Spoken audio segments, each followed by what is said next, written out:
Hello, magandang araw po sa inyong lahat. Sa video na ito, pag-usapan natin kung ano nga ba ang mangyayari sa palay kapag marumi ang palay. Ano yung mangyayari doon sa output ang ibig kong sabihin. Okay? So, again, ang pag-usapan natin sa video ito yung topic natin. Ano ang mangyayari kapag maruming palay ang ipapasok sa machine natin? Okay? Ito yung paddy cleaner. Ito naman po yung main machine natin, Shinong Rice Mill Machine. Napakahalaga po ang trabaho ng paddy cleaner. Okay. Ito po yung machine na kung saan siya po yung naglilinis ng palay. Kasi minsan, hindi natin maiwasan na sobrang dumi na ng palay. Lalo na kung ginamit natin sa pag-harvest ay harvester. Anong kadalasan sa problema doon sa palay? Marumi, marami pong mga straws, marami pong mga dahon-dahon, at ang problema naman, yung iba, kapag ibinilad sa kalsada, marami pong mga bato-bato. So ang problema niyan, kapag i-direct natin dito sa machine, ang machine kasi natin, yes, maganda, good quality, made in Korea.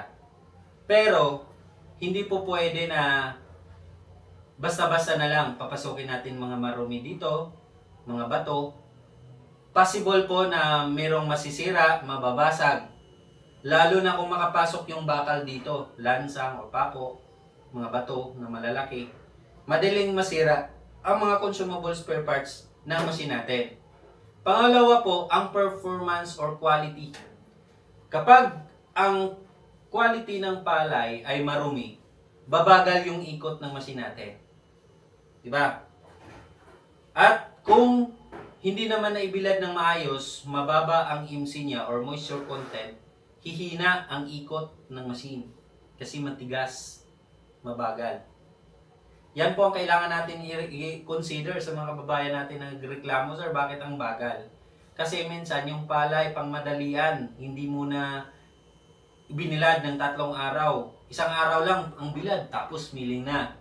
So ano mangyayari? Durog ang bigas. Mahina, mabagal ang ikot. Lalo na kung hindi tuyo ang palay. At isa pa, kung marumi, papasok dito yung mga bato, mga straws, mga dahon, nabigla kayo, sir, bakit ang bilis masira ng mga consumable parts natin? Yun nga ang purpose eh. Dapat malinis muna ang palay bago papasok dito. Ito ang purpose ng ating paddy cleaner.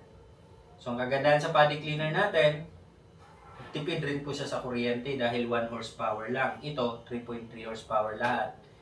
Mababa lang yung lagayan ng palay natin dito. So, yun lang po mga kababayan sa mga nagtatanong po. Sana may natutunan kayo sa video ito. At panoorin nyo po lahat ng iba na nating mga videos. Kung hindi pa po kayo napag-subscribe sa ating YouTube channel, please subscribe na po. Please follow our Facebook kung saan nyo po ito napanood ang video ito. Maraming salamat po. Anyway, nagde-deliver nga pala kami kahit saan sa Pilipinas, Luzon, Visayas at Mindanao. Meron po charge sa door-to-door delivery. Libre na po ang installation. Nagpapadala po tayo ng technician para mag-install, mag-testing, mag-demo at mag-conduct ng training. Okay? Maraming salamat po.